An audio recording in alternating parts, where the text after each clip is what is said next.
much for joining us this morning. My name is Alice, and I lead the Center for Ethical Leadership, and my love is everything volunteer engagement. I got bit by the volunteer bug when I was a freshman in high school doing a Halloween carnival, and I just saw how service can really bring community together and just make it fun and lovely. And so I've just kind of dedicated my whole life into that. And here I am, still wanting to circle back and bring this body of work and connect all the folks who are volunteering and also who want to volunteer, and then also folks who are working with volunteers. Hello, Lynn. Thank you for joining us. This session is recorded. Hope that is okay. And so I will go ahead and start. Um, so welcome to Happy and Helpful Volunteers. Yes, and more, please. I think a lot of times we do want to do that, and there's so many nuances and tips and tricks to engage volunteers that we're not going to be able to cover it all in this one session. My hope is that this is a beginning to kick off this work that we want to invest in, the Center for Ethical Leadership wants to invest in for our community. And so we all have your contact information, and we definitely want to hear from you, your thoughts. What would you like to hear? What do you see from your other colleagues that are needs? And then we can help build those out. We're very fortunate. I actually worked for the uh, United Way of King County back in the day and was part of the Volunteer Administrators Network for the Pacific Northwest, and, organized conferences with Lisa and did a lot of workshops. And so I know that there are organizations doing that work, and then we need more, and we definitely need to bring that professional development, mentoring, connection piece back. And so that's what I heard from our colleagues and folks. And so I rallied up a few friends here who were available, and we're having this session. So this is kind of an ongoing thing to rebuild something that I really love and appreciate. And so I wanted to share that this yeah, so we're really looking at people who are interested in volunteering, and then also professionals who are managing and engaging volunteers and providing those services. And so I'd love to have folks in the chat to introduce yourselves, your name, preferred ways to be addressed, connection to volunteering, and, are you a volunteer? Do you engage in volunteers? Both. And maybe how many years you've been doing this or volunteering, engaging volunteers, and so forth.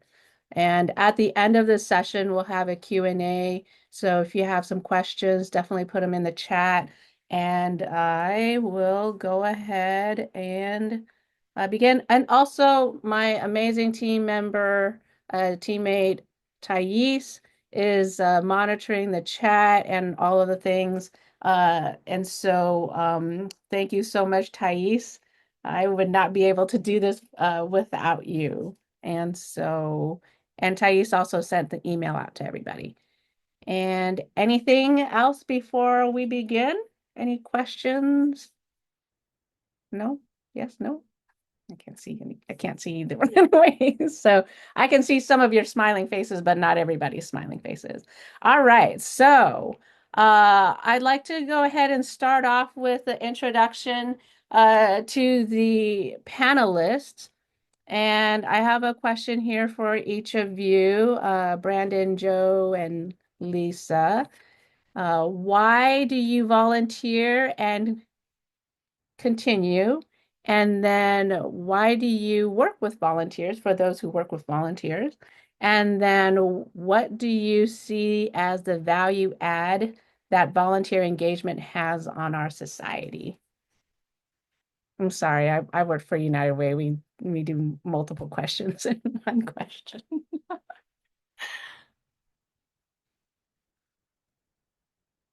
Okay, well, I'll jump in here if that is okay. So I'm Joe Haley. I am a happy and relatively healthy volunteer.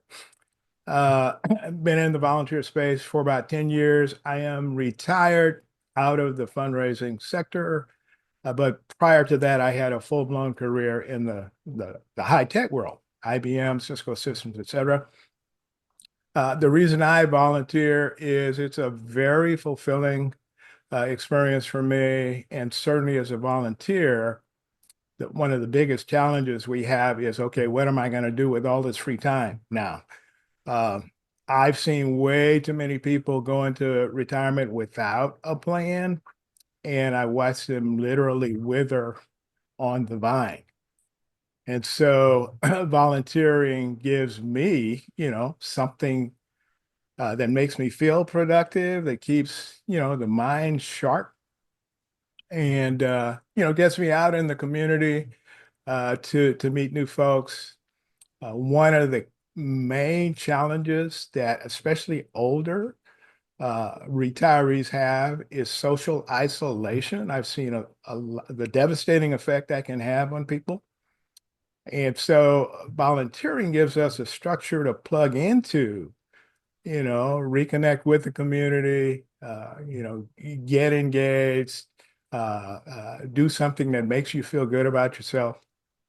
And so, in terms of value add to the community that volunteering offers, I think that is huge, especially amongst the older demographic, because too many of us don't really know how to plug in.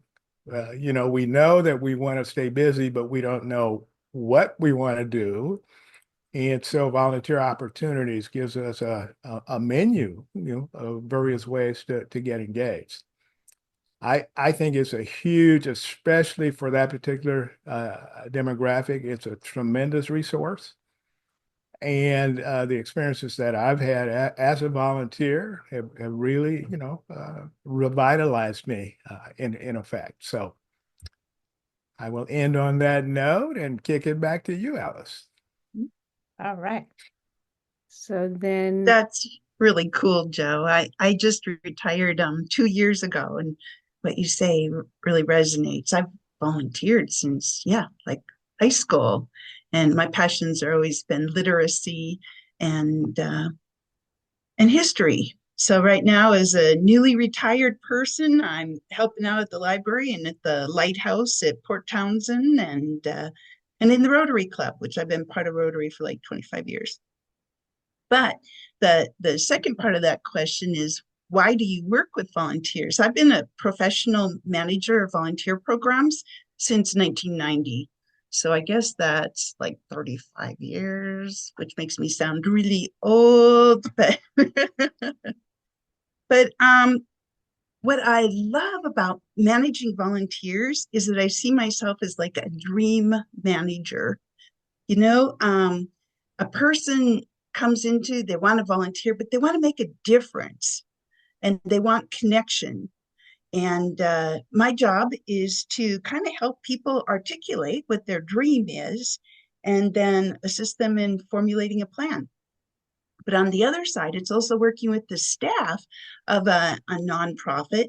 And it's like, what would you like to do if you had more time, if you had more money, if you had more resources? And from there, we can kind of come up with some volunteer um, needs, what volunteers can do to completely make a difference, have an impact. So to me, it's always seemed like being a dream manager is such a win-win. Um, it's exciting to see what happens as the result of a match between a volunteer and an organization. And you get to kind of orchestrate that change, which I think is really cool. And of course, the result is the world is a better place. So I want to answer the second half of that question, but I want Brandon to go next before I do that. Thanks, Lisa. Brandon, he programs or he, him pronouns. I'm the director of programs at Lambert House, the LGBTQ Youth Center in Seattle. I first started engaging in volunteering in the first grade and have found ways to volunteer at different organizations and with different causes throughout my life, no matter where I've moved or what I've done as the core thing, whether college or grad school or different jobs. Um, I have always just been called to do what I can to make my community better. So I always seek that out. And I have been managing volunteers first informally in the Boy Scouts and in as an undergrad and in grad school, and formally when I joined the staff at Lambert House, overseeing our large, robust volunteer program. We today have over 130 long-term volunteers who facilitate our programs across King County. And to me, one of the things that's important about volunteers and the impact I think that volunteers have on our society is that we can make life better for each other. Our adult volunteers are making life better for the LGBTQ youth in our programs by being positive role models, adult supporters, mentors, and the youth volunteer to make life better for each other as well. I'm currently working with two committees of youth who are planning two different large social events for their peers. And I'm working with another group of youth who are forming a youth council at Lambert House to get more youth involvement in our programming and ideas and feedback and that kind of thing. So to me, volunteering, when I volunteer, it's about making the world better, but also managing volunteers and supporting volunteers is about helping those volunteers make the world better for each other. When I volunteered with environmental organizations, trying to make the environment better for each other, also for our fellow creatures that share the planet with us. Um, there are just so many ways that we can make things better by volunteering and engaging in community. And I live in a co-op housing building, which my boyfriend and I chose because we wanted to be engaged in our community where we live. And I volunteer on the landscaping committee, and I'm in an interim role on the board. So it's there's so many things that we can do through volunteerism on an individual level and at a larger organizational and societal level. I just love it. Thank you so much, Brandon. Lisa, you had something to add? Yeah, I just wanted to kind of piggyback on what Joe said and Brandon, that it's a lot about connection and finding purpose. Um, so I was thinking about how, kind of fractured we are in today's world and how volunteering can bring people together. So, for example, I worked for an organization that brought together senior citizens and children. And I remember it was in central Seattle, and there was a retirement Jewish community. And then it was right next to an African American elementary school. And I thought, well, wouldn't that be kind of cool to somehow bring them together? And we visited with each one, and they wanted to share a little bit about their traditions and their culture. So it was close to the holidays. So we had a party, and the Jewish seniors shared about Hanukkah and candles. And the kids were like, oh, yeah, we know about Kwanzaa. And the seniors were like, what? What is Kwanzaa? So it was really a neat little connection of bringing two different cultures together to see points of similarity and difference and to enjoy and learn from each other. So I know you Uh-oh, we lost you. oh no. Okay. Okay. Oh, my internet connection is unstable. No, Okay. you.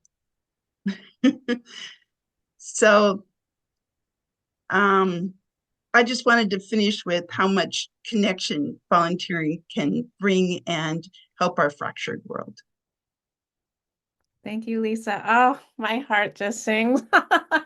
This is why I love what service and civic engagement can do for our community, and especially in times of, we see this continual polarization and we're not connected with each other.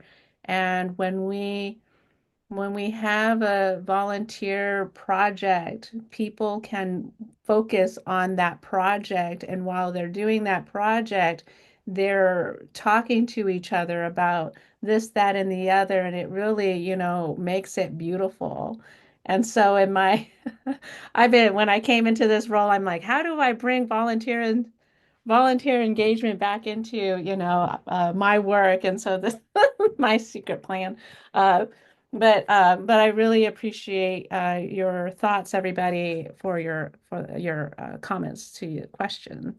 And so with that, we have question number 2, and that is, what did you do to make volunteering or engaging volunteering well?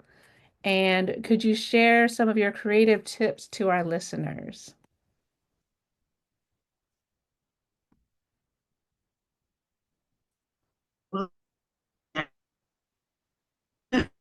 Uh-oh. I think you're frozen again, Lisa.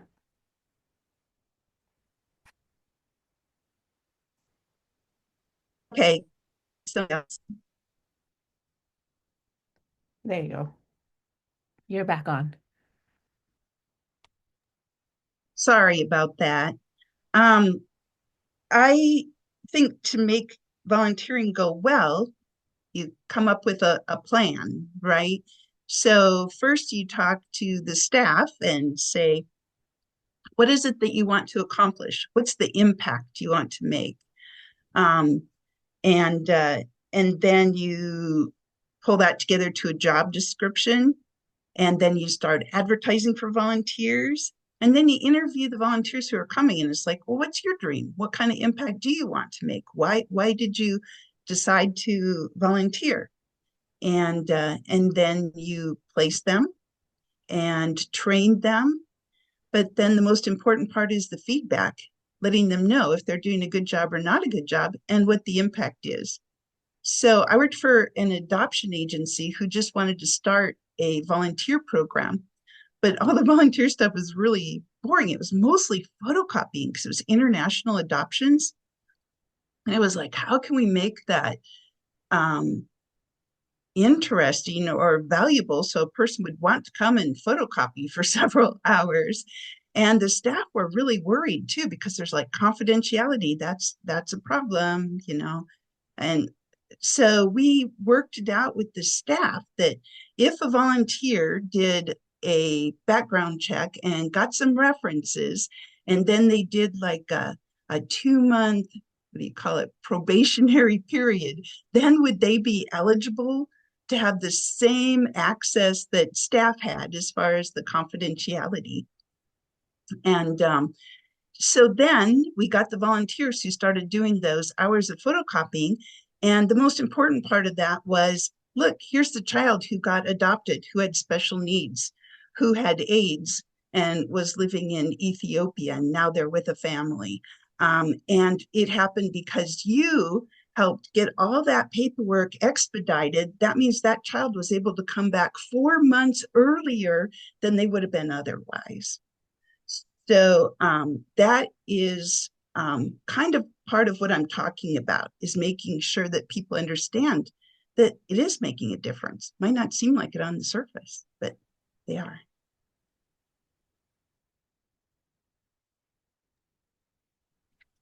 Yeah, I really agree with Lisa there. Having a process, I think, is really important in helping volunteers to understand what are they going to be doing, what are the expectations, what's the level of responsibility. Um, for the last 12, not 12 years, last 8 years, with some election cycles happening, I've heard a lot of volunteers say, two things. I want to volunteer at Lambert House because I wish I had something like this growing up. And with the way that our society is going right now, I want to do something. I want to do something that feels meaningful. And at Lambert House, our volunteers do have a high level of responsibility. They're actually making our programs possible, and they are in influential, high importance positions with our youth because they're facilitating the programs, they're engaging with the youth, they're developing relationships with them. And so we actually have a quite structured and rigorous process for volunteers to start. But what I hear from our volunteers time and time again is that they really appreciate how rigorous we are. They appreciate how thorough our training is just to become a volunteer. There's a 3-page application, a 90-minute interview, usually with me, sometimes with another staff member. We check 3 professional references. We run a 7-year national criminal background check, and we rerun a background check every year that they stay with us. We have a shadow shift where they come in and they shadow current volunteers for 3 hours in our drop-in center or in another program. And then we have a 20-hour training program where they give up 2 8-hour weekend days plus do online training in an online education platform that we've developed. Um, and that's just to become a volunteer. And then they're making a minimum 1-year commitment. Most of our volunteers are in a 3-hour weekly shift. And guess what? Our average length of stay for volunteers is beyond 4 years. We have volunteers that have been with us for a decade and longer. When they complete our training, they say, I feel so much more prepared. I feel confident coming in as a volunteer. Um, Occasionally, we do get folks who say, I can't commit that much time, or I'm not available for the training. And I say, you know what? That's okay. Come back to us when you do have the time. Come back to us when you are available for our training dates. I don't want to push you. I don't want to rush you. We're here when it works for you, rather than compromising our process, right? Um, and so I think actually having expectations, having sort of the bar set at a level that's appropriate for what volunteers are going to be doing, right? Like Lisa talked about setting the bar higher in order for volunteers to engage with more confidential information. That's important. So um, I think having those appropriate expectations, the appropriate process based on what volunteers will do, um, and being creative, like Lisa said, about how you use volunteers. We're approaching 50 programs. We would not be able to do that without volunteers. And when we're going to launch a new program, part of that is, okay, how are we going to recruit the volunteers to make that program possible? What are those volunteers going to be doing? How are they going to engage with youth in that program? How are they going to facilitate it? What skills are we looking for in those volunteers? And what skills can we train? So um, you can expand your mission significantly with volunteers. So, Joe? I'd like to hear from Joe. What makes you stay, or how do people let you know the impact that you're having? Yeah, I really relate to a lot of what you guys just said. I mean, the training is critical. The good experiences that I've had over the years have always involved, training, getting me prepared for the role, helping me to understand the ongoing relevance of the organization. Why are we doing this? And it's not just come in and, sweep the floor or, or file or things of that nature. Take advantage of whatever expertise I bring to the table. Uh, express appreciation frequently for the volunteer commitment. Uh, you know, uh, One of the things that was somewhat unique in one of my volunteer experiences was the opportunity to meet and build relationships with people being served. And this was primarily in the homelessness space. where I got to know, very intimately several of the clients. One of them actually went to church with me. But you really develop an appreciation for the value of the work, the humanity of the work when you get to meet real people. And so that was a unique experience that really enriched it for me. One of the more mundane things was having a single point of contact, especially in the larger organizations, having a go-to person, a volunteer liaison or manager, whatever the appropriate title. But that person, was accountable to keep me informed. I mean, in some volunteer experiences I've engaged in, it involved things like, serving on a board, reviewing financial reports. Okay, arm me with the appropriate information so I can do that job effectively. If it involved advocacy, make sure I have some talking points, some background. It all, I guess it's all related to appropriate training. But things of that nature uh, really made the experiences enjoyable.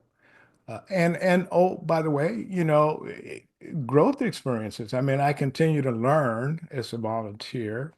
I'm learning new skills. I'm able to practice, my uh, time management, if you will. And so all sorts of benefits have come out of the volunteer experience. And so I will probably continue to do it. I've got to really become more discerning about which opportunities I step into because, you want to do it all. But at the end of the day, there's only so much time. And so those organizations that really provide a fulfilling, enriching experience are the ones that will retain people like myself. So, Yeah. Thank you so much, Joe. And the retention thing is something that the field always talks about because how do you keep volunteers, engaged and having purpose and also help the organization advance their mission and the day-to-day operations, which some things are not as, desirable than others. For me, I have one of my volunteer gigs is just pulling weeds at the garden. But I like pulling weeds and, yesterday I went and there was another group of volunteer planting in the spot that I had pulled all the weeds and I pointed and I said, I pulled all those weeds. Um, so you really have, those connections and being able to let people know the impact of what they're doing. I worked at an organization that served young people, and we had these big trees, and they would always drop their pine cones, and we have these kids running around, in that area. And there were so many that I had a group of volunteers come, and I just asked them, here are some buckets. We have kids that come for the before and after school programs and they're running around here. And the last thing I'd like to see is them twisting, their ankles while they're running or they jump or they walk on, one of these pine cones. And they all had a grand old time picking up all of those pine cones and made it out of a game. And we had, from young to adults, and they were all there picking up those pine cones. And it was so important for our young people, when they come in. And so being able to have that creativity to help draw the necessities of these actions that they may be, not as desirable, and it's also, super important. I have here Cindy mentioned a comment. I know Brandon, were you able to see the chat? Um, how you involve volunteers? Yeah, I figured we would get to that in the Q&A, but I could answer that now if that's better. Um, oh, we can do the Q&A. Cindy, are you okay if we waited till the end? Sure. Okay. Okay, cool. Cool.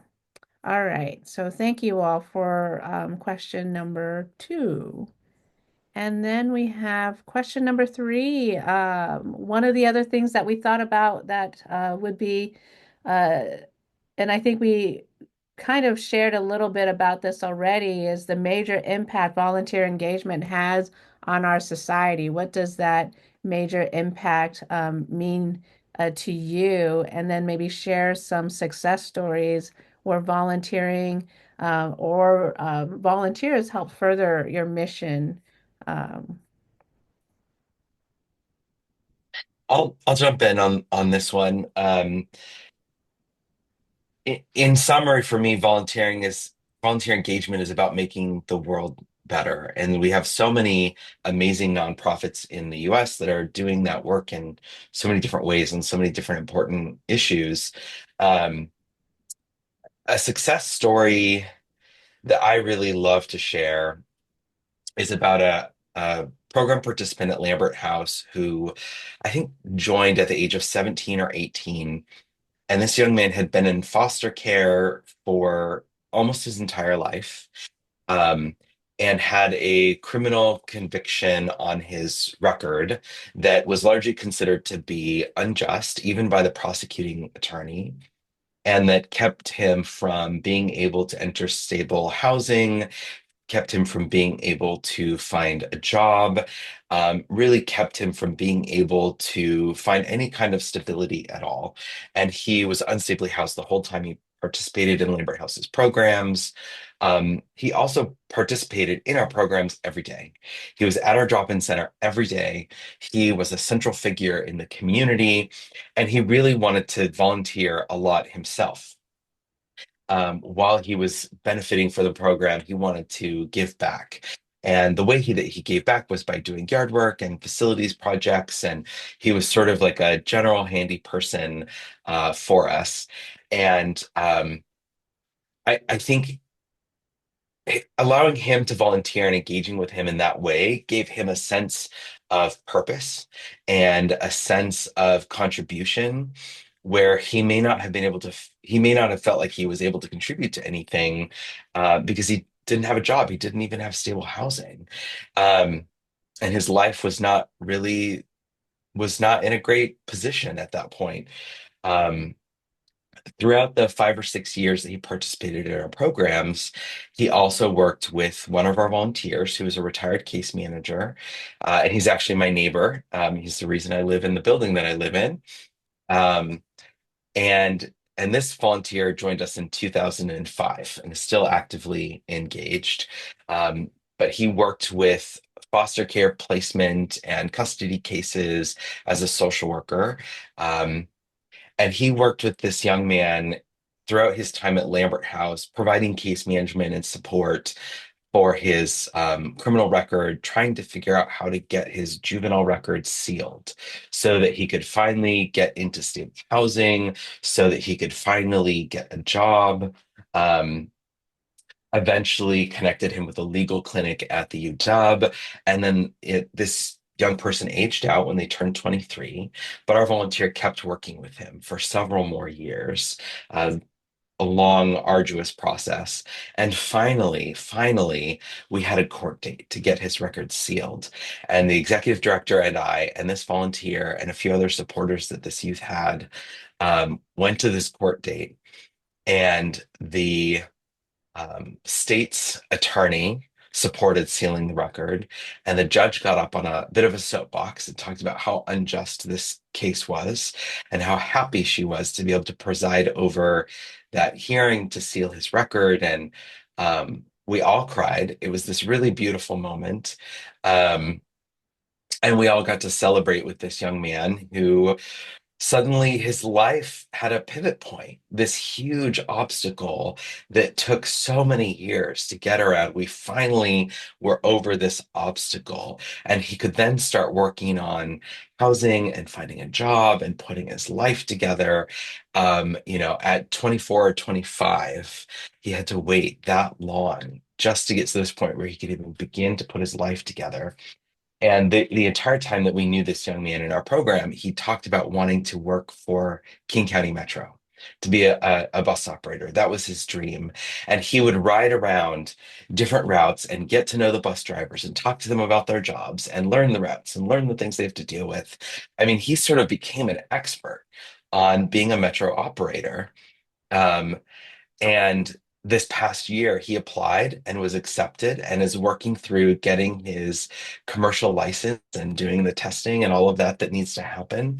But he is well on his way to achieving that dream. He's been stably housed for a few years now. And this volunteer who worked with this young man so closely for so long has essentially adopted him as a son and thinks of him as a son. And they stay in contact and see each other regularly.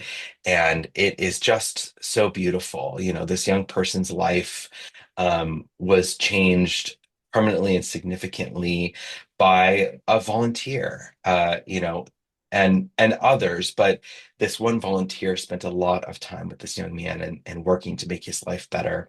And there were certainly a lot of other people along the way at Lambert House and outside of Lambert House, but that one person changed this young man's life and made it better in really significant ways.